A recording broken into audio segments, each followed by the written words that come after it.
Hello साथीहरू, good morning सबैजनालाई है। यसो मर्निङ वाक गर्दै हिँडेको केही अपडेट दिउँ भनेर पोर्तुगलको बारेमा है साथीहरू।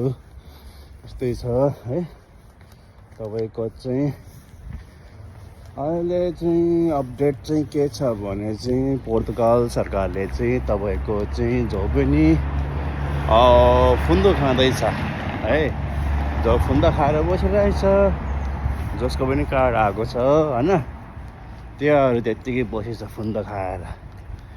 तिनीहरूले चाहिँ नयाँ अपडेट है, किन भने त्यो बाटो जो गभर्मेन्टलाई ट्याक्स तिरिरहेको छैन यहाँ बसेर चाहिँ तिनीहरूलाई चाहिँ कन्ट्री आउट गर्ने भन्ने चाहिँ उनीहरूले न्युज ल्याएको छ है साथीहरू। तर त्यो अगाडि पास हुन्छ कि हुन थाहा छैन सरकारले होइन, त्यो चाहिँ अपिल गरिरहेछ है साथीहरू। जब तपाईँहरू हुनुहुन्छ होइन, तपाईँहरू काम गर्नु होला भन्न चाहन्छु। जब पनि कार्ड आएको छ साथीहरू र नेपालमा तपाईँ धेरै समयसम्म नबस्नु होला भन्ने चाहन्छु।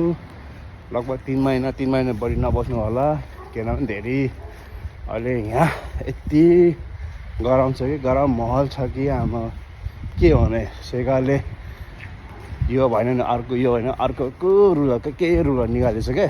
त्यही कारण तपाईँहरू एकदमै ऊ भएर बस्नु होला चाहन्छु है साथीहरू। त्यस्तै चाहिँ